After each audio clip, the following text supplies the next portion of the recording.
911 emergency. Yes, I'm in the middle of the field. It looks like we're just pushing some guys over. Right here going towards Javelin on both sides. My truck ran out of gas. There's one car here. Got taken to the woods. Please hurry. You wanted the best. You got the best. The hottest podcast in the world. True Crime Monkey.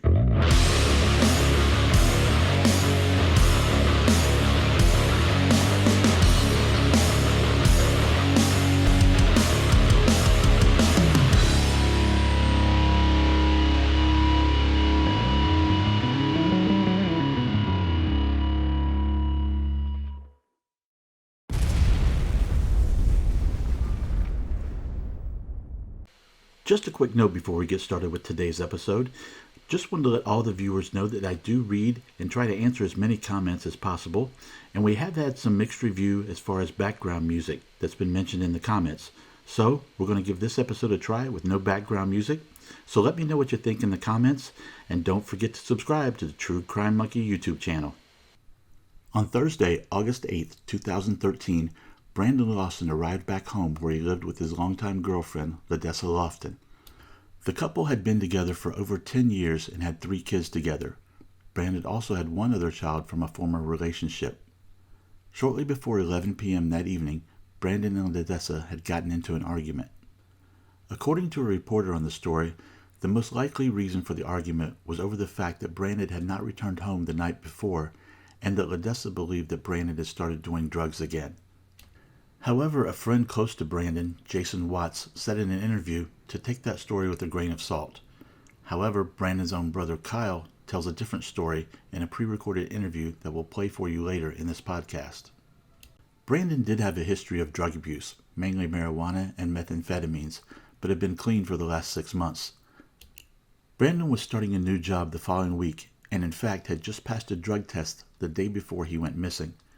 Brandon was leaving his job at Renegade Oil Well Services for a better paying job with better benefits. Brandon, it seemed, was trying to better himself and provide better for his family. After the argument, at about 11:30 p.m., Brandon called his father, who lived in Crowley, Texas, about a 3.5-hour drive from San Angelo, where Brian and Ladessa lived. Brandon told his father that he was coming to his house, and at about 11:54 p.m., Brandon got into his silver Ford F-150 pickup and headed toward his parents' home in Crowley. Then, at about 12:30 a.m., Brandon calls his brother Kyle and tells him that he ran out of gas on Highway 277 between San Angelo and Brant, Texas. In that call, Kyle states that Brandon said, quote, 3 expletives are chasing me out of town. Kyle, who was aware of Brandon's prior drug use, asked Brandon if he was hallucinating, but Brandon said that he was not. Then Kyle, along with his girlfriend and 4-year-old son, headed over to Brandon and Ladessa's house to grab a gasoline container and headed toward the spot Brandon had stated he had ran out of gas. At 12:50 a.m., Brandon Lawson called 911, which at the time was routed to a local nursing home, which would then take the incoming calls and then call the appropriate department, whether that be police, fire, or EMS. Brandon told the operator that he had ran out, saying, "There's one car here. The guy's chasing," inaudible, "to the woods. Please hurry." 911 emergency. Yes, I'm in the middle of the field. It's like we're just pushing some guys over. Right here going towards Javelin on both sides. My truck ran out of gas. There's one car here. Got taken to the woods. Please hurry. Okay, now run that by me. I'm not talking to him. I actually ran into him. Ah, you ran into him. Okay. That's the first guy. Do you need an ambulance? Yeah, no, I need the cops. Okay. Is anybody hurt? Hello? Hello? Hello? We'll come back to the call again later, along with other opinions of what Brandon is actually saying in the call. At 12:56 a.m., a trucker calls 911 to report a silver Ford F-150, which is parked strangely on U.S. Route 277 and was a potential danger to oncoming traffic. At 1:10 a.m., a sheriff's deputy and Brandon's brother Kyle arrive at Lawson's truck at approximately the same time, but Brandon was not there.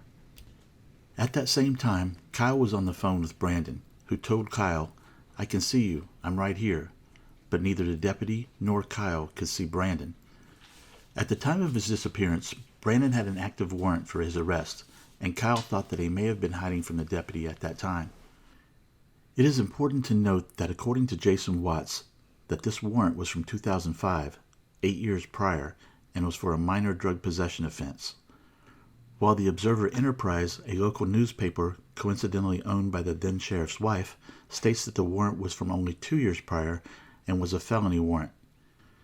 It seems more than a little strange that if Brandon in fact had a felony warrant, that he would call 911 asking for police to come to his location, which would likely result in his arrest and subsequent jail time. It just sounds a bit odd to me. According to Watts, Brandon had only recently learned that the warrant even existed.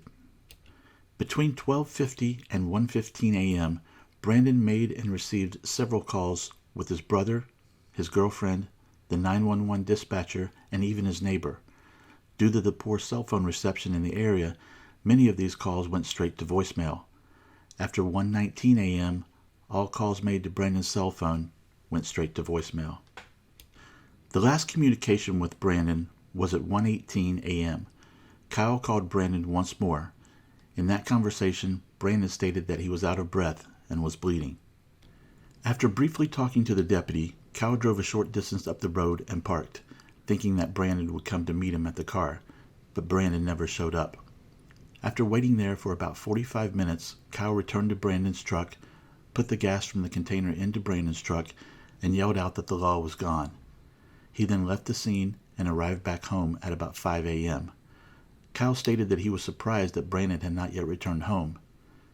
At about 8 a.m. that morning, Friday, August 9th, Brandon's truck was towed by the police. Now let's take a closer look at Brandon's 911 call. 911 emergency. Yes, I'm in the middle of the field. We're just pushed some guys over. Right here going towards Javelin on both sides. My truck ran out of gas. There's one car here. Got shaken to the woods. Please hurry. Okay, now run that by me. I'm not talking to him. I actually ran into him. Ah, you ran into him. Okay. That's the first guy. Do you need an ambulance? Yeah. No, I need the cops. Okay. Is anybody hurt? Hello? Hello? Hello? Now let's slow the speed down just a little bit and see if you hear anything different. 911 emergency. Yes, I'm in the middle of the field. We're just pushed some guys over. Right here going towards Javelin on both sides. My truck ran out of gas. There's one car here. Got shaken to the woods. Please hurry. Okay, now run that by me. We're not talking to him. I actually ran into him. Ah, you ran into him. Okay.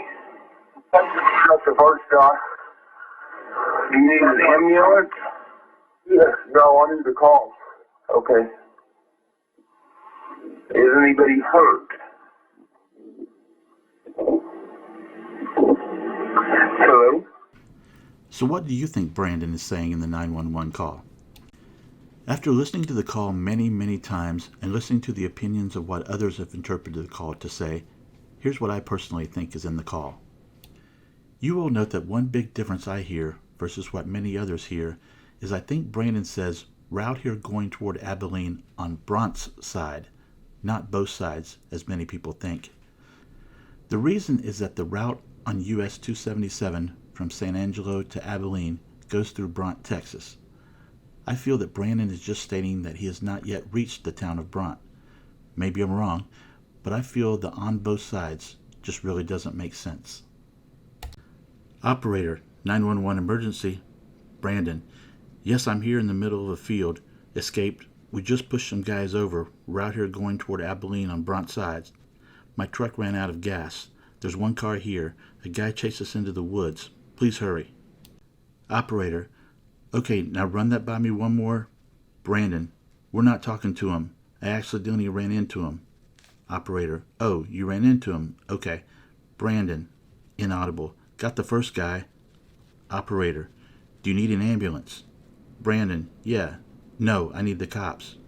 Operator, okay, is anybody hurt? And then it seems to me like you can hear 2 gunshots. Then you hear the operator say, hello? Hello? Hello? And the call ends. I'm going to play the call one more time. For those watching on YouTube, you'll be able to see my text over the call and what I think is being said. 911 emergency. Yes, I'm in the middle of the field. The state just pushed some guys over. Right here going towards Javelin on both sides. My truck ran out of gas. There's one car here. Got shaken to the woods. Please hurry. Okay, now run that by me. One more. I'm not talking to him. I actually ran into him.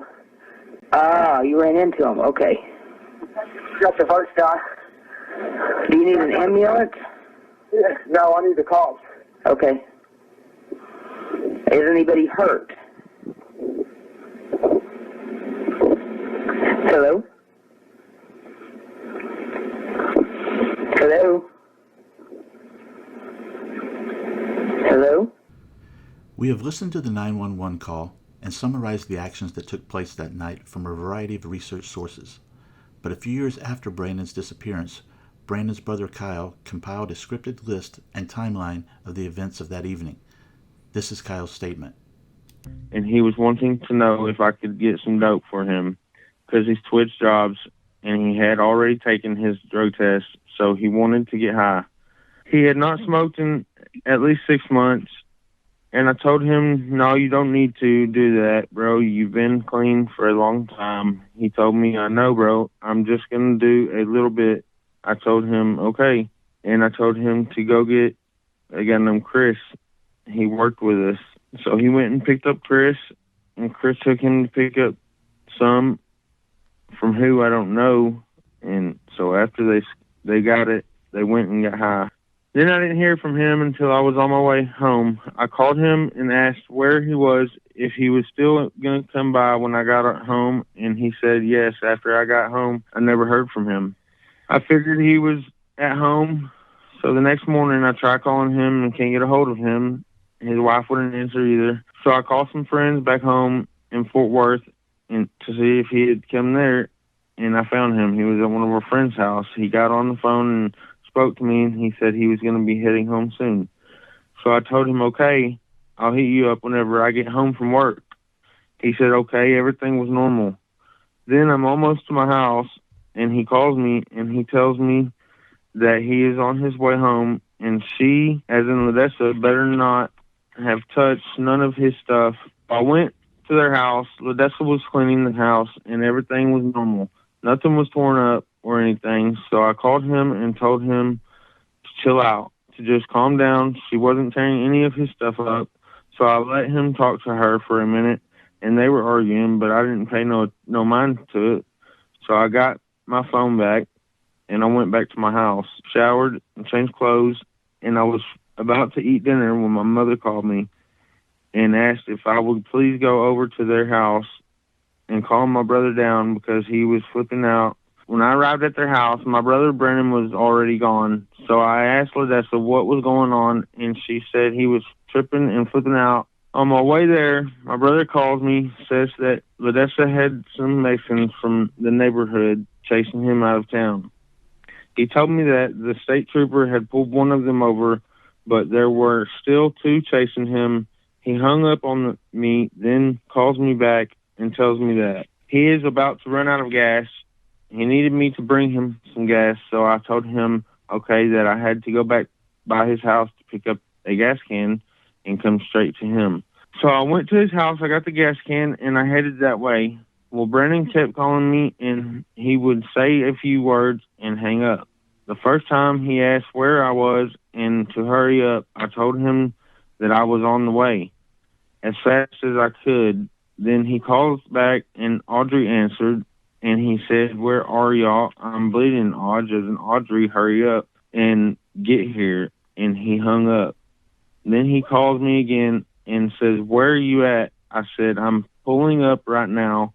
He hung up again. So when I pulled up to his truck, I make a U-turn and park on the opposite side of the road. I get out, walk over to his truck, and he calls. I ask him, where are you, bro? He said, I'm right here where I said. At that time, there was a vehicle approaching, and he says to me, one time, run. I told him, I'm not going to run. I've done nothing wrong. And he said, where is your pride, motherfucker?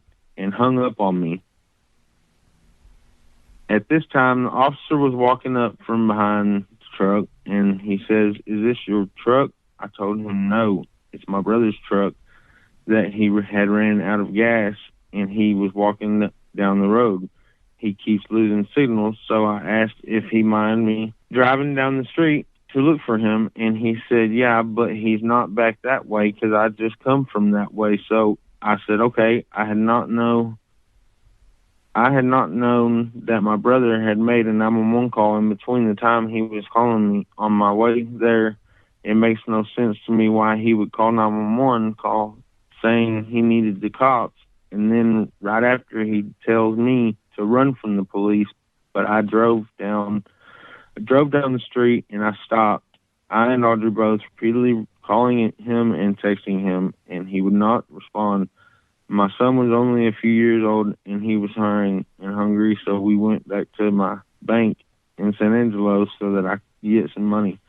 My check had been direct deposited into my account, so I got the money. I got some food for my son. I got some gas in my car. Then I went and picked up our friend Chris that we had worked with and asked him if he would come with me to look for him. So he got in, and we went back to where my brother's truck was, and the police officer was gone. So we drove down the road very slow, hollering and screaming his name out, and he never would come. So I went down to the gas station and parked on the side while Audrey got the gas can out of the trunk and went and put $5 in a gas can. And then I drove back down to my brother's truck, and I got out and put the gas in his truck, and I yelled out, there's gas in your truck, bro. The laws are gone. Get in it, and go. Still nothing. We drove up and down Highway 277 for about an hour, and no sign. Then the law enforcement had my brother's truck towed at 9 o'clock a.m. that morning. And then that is when my sister-in-law, Ladessa, called the sheriff's department and told them what was going on. They acted like I was lying to them about everything just because I didn't tell him that night that my brother had a felony warrant and was hiding in the woods. Had I known that my brother had made a 911 call not seconds in between the times I talked to him, I would have said something. But I did not know, and I wasn't about to snitch my brother out. That's not just something we don't do. We never have. I sit and I think of things that I could have done differently, but it doesn't change anything because my brother is still missing. The Coke County Sheriff's Office and the Texas Ranger that is on my brother's case, they wanted me to come in for interviewing, and so I did. They seem to think that I just picked my brother up and gave him a ride that night and dropped him off. So I told them that I would like to take a polygraph test, and so they agreed. So I went down to take the test, and they gave me 2 tests. The first test, one was about if I gave him a ride somewhere that night, if I dropped him off somewhere, or if I came in contact with him after the last time I said I had that night, and I passed it. The second test was asking if I had harmed or hurt him and had taken his body somewhere, or if I took him and done something with him. More or less, they wanted to know if I killed my own brother, and I passed it. Then I don't believe that they have done anything with his case since. As with many murders and missing persons cases, rumors and speculation would soon follow. Some would suggest that Ladessa Lawson, Brandon's girlfriend and mother of his children, was involved in wanting Brandon out of the picture due to her being upset about him relapsing back into his drug use. Others would claim that Brandon was actually murdered by police and that the 911 calls were altered by them to hide their involvement. Still others would claim that it was Brandon's own brother Kyle, who had his own drug and incarceration issues, was behind Brandon's disappearance. None of these rumors and speculation have ever been supported by any evidence, however. While we have not mentioned this, and it is eerie to think about, this area of Texas is also populated by wild boar. In fact, much of the land surrounding the area where Brandon's truck was found is often leased out to hunters who are hunting these wild boar. Wild boar have been known to attack humans, especially when there is just a single human and the boar have been felt that they were threatened. Also, wild boar have been known to eat dead human bodies. While this does sound scary and grotesque, it is factual. Brandon Lawson's case remained open, but as a cold case for the next 8.5 years. Then on February 4th, 2022, there was a break in the case. A private group of 10 individuals, which included Brandon's friend Jason Watts, obtained permission from the landowners to again search the area surrounding where Brandon's truck was found. Not long into the search, some camouflage shorts and a single white Nike Air Force One shoe, exactly matching what Brandon was wearing at the time of his disappearance, were found. The private search group then immediately stopped and called the police. The police arrived on scene that afternoon and, after expanding the search radius, soon found skeletal remains. The remains were then collected and taken to a crime lab for DNA analysis. However, to this day, over 1 year since the discovery, police have yet to confirm or deny that those skeletal remains are those of Brandon Mason Lawson, who disappeared on August 9th, 2013, near Brant, Texas. Thank you for listening to this episode on the disappearance of Brandon Lawson on the True Crime Monkey podcast. We'll see you on the next one. And remember, if you like what you see and hear on the True Crime Monkey YouTube channel, make sure to hit that subscribe button, and that'll help us bring more episodes your way.